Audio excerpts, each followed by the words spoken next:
ഹരേ കൃഷ്ണ. ഞാൻ അസ്ട്രോളജർ വേണു മഹാദേവ്.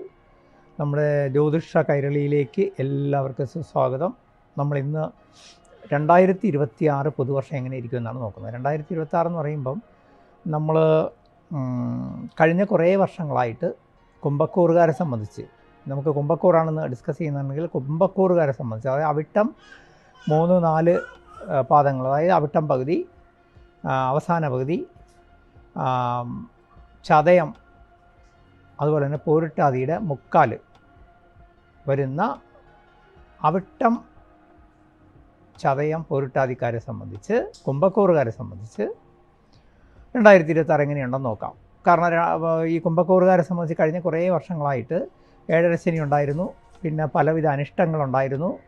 അതുപോലെ തന്നെ ഈ 2025 മുമ്പുള്ള സമയത്ത് അഷ്ടമത്തിൽ കേതുവിൻ്റെ അനിഷ്ടങ്ങൾ, അതായത് ശാരീരിക പ്രശ്നങ്ങളും മാനസിക പ്രശ്നങ്ങളൊക്കെ ഒരുപാട് അനുഭവിച്ചവരാണ്. ഇതിൽ നിന്നെല്ലാം ഒരു മുക്തി വന്നുകൊണ്ടിരിക്കുന്ന സമയമാണ്. വന്നുകൊണ്ടിരിക്കുന്നതെന്ന് ഞാൻ പറയാൻ കാരണം ഇപ്പം നമ്മൾ ഒരു വലിയ അനുഗ്രഹമായിട്ട് നമുക്ക് നിൽക്കുന്നത് 5-ൽ വ്യാഴം നിൽക്കുന്ന സമയമാണ്. അത് ഗുണമാണ്. അതുപോലെ തന്നെ ഏഴരശനി അവസാന ഘട്ടത്തിലേക്ക് കിടക്കുന്നതുകൊണ്ട് നമ്മൾ ഈ നാടൻ ഭാഷയെ പണ്ടുള്ളവർ പറയും ശനി പോകുന്ന പോക്കിൽ ഗുണം ചെയ്തിട്ടേ പോകണം. അതുകൊണ്ട് ശനി ഗുണം ചെയ്യുന്ന ഒരു സമയമാണ്.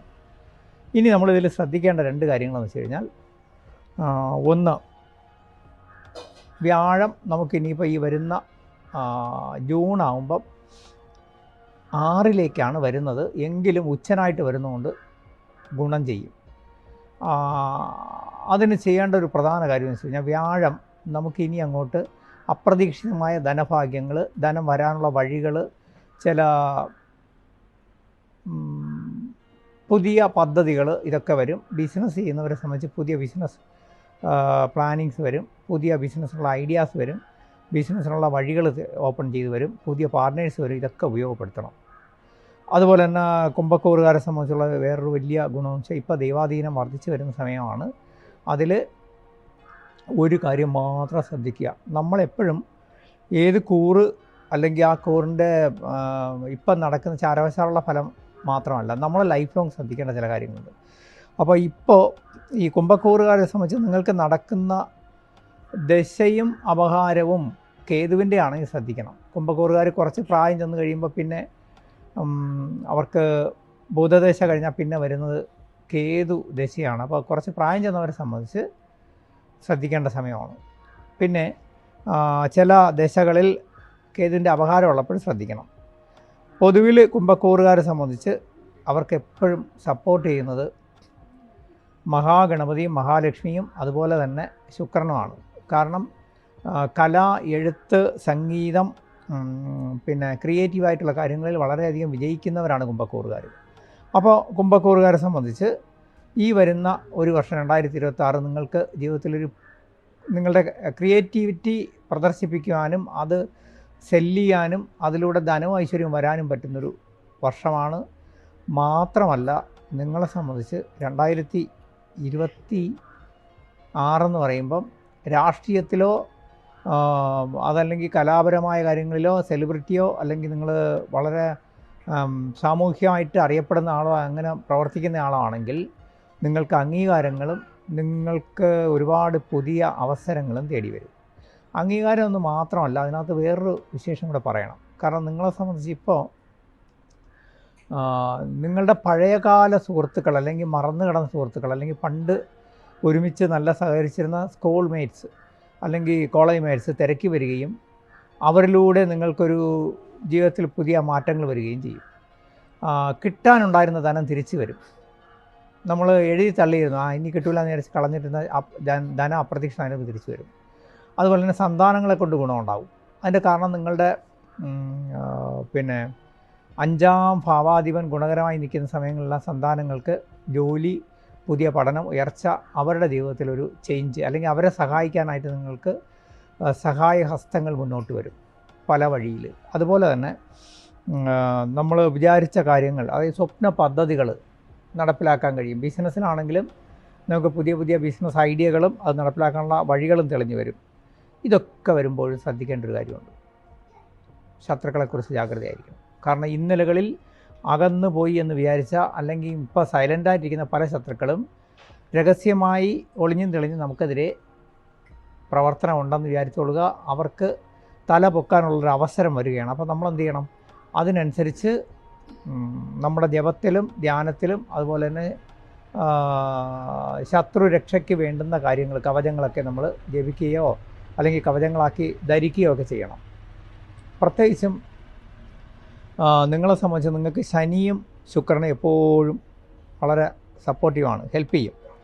പക്ഷേ 2 കാര്യങ്ങളാണ് ശ്രദ്ധിക്കേണ്ടത്. നിങ്ങൾക്ക് ചന്ദ്രദശയിലെ ചൊവ്വാപഹാരവും ചൊവ്വാദശയിലെ ചന്ദ്രാപഹാരവും നല്ലതല്ല. അങ്ങനെ വരുന്നവരാണെങ്കിൽ, ജാതകാൽ വരികയാണെങ്കിൽ, നിങ്ങളതിൽ ശ്രദ്ധിക്കേണ്ട ഒരു കാര്യം എന്ന് വെച്ച് കഴിഞ്ഞാൽ, അത്തരം ഇതുള്ളവർ ശിവക്ഷേത്ര ദർശനം, അതുപോലെ തന്നെ മൃത്യുഞ്ജയ അർച്ചന, മൃത്യുഞ്ജയ ഹോമമൊക്കെ കൊടുത്ത് നിങ്ങളുടെ ദൈവാധീനം വർദ്ധിക്കണം. അതിൻ്റെ കാരണം വേറൊന്നുമല്ല, അത് നിങ്ങൾക്ക് ചിലപ്പോൾ ഈ അപ്രതീക്ഷിതമായ ശാരീരിക ക്ലേശങ്ങൾ വളരെയധികം ഉണ്ടാക്കും. അതുപോലെ തന്നെ പൊതുവിൽ ചന്ദ്രൻ്റെ, അതുപോലെ തന്നെ ചൊവ്വയുടെ, വ്യാഴൻ്റെ, ആദിത്യൻ്റെ, ഈ 4 ചന്ദ്രൻ, ആദിത്യൻ, ചൊവ്വ, വ്യാഴം, ഈ 4 ദശയും അത്ര പൊതുവിൽ ഗുണകരമല്ല കുംഭക്കൂറുകാർക്ക്. അപ്പോൾ എന്ത് ചെയ്യണം? ആ ദശയോ ആയിട്ട് ബന്ധപ്പെട്ട ചില അപഹാരങ്ങളൊക്കെ നിൽക്കുമ്പോൾ നമ്മൾ ആവശ്യമില്ലാത്ത കാര്യങ്ങളിൽ പോയി ചാടരുത്. അതായത് സോഷ്യൽ മീഡിയ വഴിയോ അല്ലെങ്കിൽ വരുന്ന പുതിയ സുഹൃത്തുക്കളെ വാച്ച് ചെയ്യുക, രഹസ്യ ഇടപാടുകൾ അധികം പാടില്ല, ധനപരമായിട്ട് മറ്റുള്ളവരുമായിട്ട് വലിയ ഇടപാടുകൾ പാടില്ല. നമുക്ക് വരുന്ന ഗുണങ്ങളെയും ഭാഗ്യങ്ങളെയും നിലനിർത്താൻ നമ്മൾ പഠിക്കുക എന്നർത്ഥം. അതേസമയം മറ്റൊന്ന് ശ്രദ്ധിക്കേണ്ടതെന്ന് വെച്ച് കഴിഞ്ഞാൽ, നിങ്ങൾക്ക് പുതിയ എന്ത് കർമ്മങ്ങളും ചെയ്യുമ്പോൾ നന്നായിട്ട്, അതായത് ശിവനെ ഉപാസിക്കുന്നത് നല്ലതാണ്. ശിവ പഞ്ചാക്ഷരിയോ അല്ലെങ്കിൽ ശക്തി പഞ്ചാക്ഷരിയോ അല്ലെങ്കിൽ ശക്തി കവചമോ ഒക്കെ ഉപദേശം വാങ്ങി ജപിച്ച് മുന്നോട്ട് പോകുന്നത് നല്ലതാണ്. എന്തായാലും 7-ൽ നമുക്കിപ്പോൾ കേതു നിൽക്കുന്ന സമയമാണെന്നൊരു ബോധം വേണം. അപ്പം ഒരുപാട് ഭാഗ്യങ്ങൾ അടുത്ത് വന്ന് നമുക്കത് ഫ്രൂട്ട്ഫുൾ ആവാതെ അകന്ന് പോവാം. ഏറ്റവും അടുത്ത് നമ്മളെ സപ്പോർട്ട് ചെയ്യേണ്ട ആൾക്കാർ, അതായത് ലൈഫ് പാർട്ണർ, ബിസിനസ് പാർട്ണർ, ആത്മാർത്ഥ സുഹൃത്തുക്കൾ, കൊളീഗ്സ്, ഇവരെല്ലാം ചിലപ്പോൾ തെറ്റിദ്ധാരണകളോ അല്ലെങ്കിൽ നമ്മളുമായിട്ട് നമ്മളെ മനസ്സിലാക്കാതെ, നമ്മളെ പറയുന്ന കാര്യങ്ങൾ ശരിയായിട്ട് ഉൾക്കൊള്ളാതെ നമ്മളിത് അകന്നു പോകാനൊക്കെ സാധ്യതയുണ്ട്. അതിലൊന്നും വിഷമിക്കേണ്ട, അതെല്ലാം തിരിച്ചു വരും. കാരണം തൽക്കാലത്തെ സമയത്തിൻ്റെ ഇതാണെന്ന് വിചാരിക്കാം. നമ്മൾ കുറച്ച് ക്ഷമയും സംയമനവും പാലിക്കുക, എല്ലാവരോടും മാനുഷികമായിട്ട് ഇടപഴകുക. തീർച്ചയായിട്ടും 2026 നിങ്ങൾക്ക് നല്ലതാണ്. ഉച്ചനായി വരുന്ന വ്യാഴം ഒരുപാട് ഗുണം ചെയ്യും. നിങ്ങൾക്ക് ധനപരമായിട്ടും ഒക്കെ ഒരുപാട് ഉയർച്ചയുണ്ടാകും. എന്തായാലും 7.5 ശനി തീരാറായി വരികയാണ്.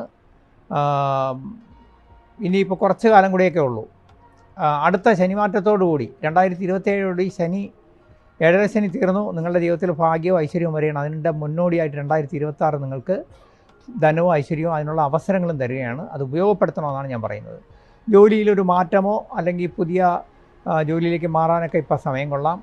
അതുപോലെ തന്നെ പുതിയ ജോലിക്ക് അപ്ലൈ ചെയ്യാം. അതുപോലെ തന്നെ വിവാഹം നടക്കാത്തവർക്ക് വിവാഹം കുറച്ച് കാലതാമസമോ അല്ലെങ്കിൽ അതിനകത്ത് ബ്ലോക്കോ വരും, പേടിക്കേണ്ട. അതിന് ദൈവാധീനം വർദ്ധിപ്പിച്ചും അതിനകത്ത് ദോഷങ്ങൾ എന്താണെന്ന് കണ്ടെത്തി, ജാതകങ്ങൾ കണ്ടെത്തി പരിഹരിച്ചാൽ അത് ഗുണകരമാകും. ഏറ്റവും അടുത്ത് സഹകരിക്കുന്ന നമ്മുടെ എന്താ പറയുക, ഇപ്പം വിവാഹം നടക്കാത്തവരാണ്, നിങ്ങൾക്കൊരു ഇഷ്ടമോ പ്രണയമോ ഉണ്ട്, അല്ലെങ്കിൽ നിങ്ങളുമായിട്ട് ഏറ്റവും അടുത്ത് ആത്മാർത്ഥമായിട്ട് സഹകരിക്കുന്ന നിങ്ങളെ സ്നേഹിക്കുന്ന വ്യക്തികളൊക്കെ കുറച്ച് അകന്നു പോകാൻ സാധ്യതയുണ്ട്. അവിടെയെല്ലാം കലഹത്തിന് നമ്മൾ കാരണമാവരുതെന്നാണ് ഞാൻ പറഞ്ഞു വന്നത്. ഇങ്ങനെ ഒരു 2026 പൊതുവിൽ നല്ലതാണ്. എന്നാൽ നമ്മുടെ ശ്രദ്ധയും യുക്തിയും ബുദ്ധിയും വേണം. ജ്യോതിഷം എപ്പോഴും ഞാൻ പറയാറുണ്ട്, വിശ്വാസം വേണം, അന്ധവിശ്വാസം വേണ്ട. തീർച്ചയായിട്ടും നമ്മുടെ ഭഗവാൻ, നമ്മൾ ദൈവാധീനം വർദ്ധിപ്പിച്ചാൽ ഭഗവാൻ നമുക്ക് യുക്തിയും ബുദ്ധിയും പ്ലാനിങ്ങുമായിട്ട് വിളങ്ങും. അതിലൂടെ നിങ്ങൾ വിജയിക്കും. 2026 നിങ്ങൾക്ക് നല്ലതാണ്. ഒരു ടെൻഷനും വേണ്ട. പഴയകാല കഷ്ടതകളെല്ലാം നീങ്ങിക്കഴിഞ്ഞു. ഭഗവാൻ നിങ്ങളെ അനുഗ്രഹിക്കട്ടെ. ഇതിൻ്റെ താഴെ എൻ്റെ വാട്സപ്പ് നമ്പറുണ്ട്. നിങ്ങൾക്കറിയേണ്ട എന്തെങ്കിലും സംശയങ്ങളുണ്ടെങ്കിൽ അതിൽ എനിക്ക് മെസ്സേജ് ഇട്ടിരുന്നാൽ മതി. എല്ലാവിധ ഐശ്വര്യ അനുഗ്രഹം ഉണ്ടാവട്ടെ. നമുക്ക് ചോദിക്കാതെ തന്നെ നിങ്ങൾ തരുന്ന നമ്മുടെ ചാനലാണ്. നമ്മൾ ഒരുമിച്ച്, നിങ്ങളുടെ പ്രോത്സാഹനമാണ് നമ്മുടെ ഒരു ഊർജം. അപ്പോൾ നിങ്ങൾ തരുന്ന സബ്സ്ക്രിപ്ഷനും ലൈക്കിനും നന്ദി പറഞ്ഞുകൊണ്ട് എന്നും നിങ്ങൾക്ക് വേണ്ടി പ്രാർത്ഥന ഉണ്ടാകും. ഹരേ കൃഷ്ണ. നന്നായി വരും.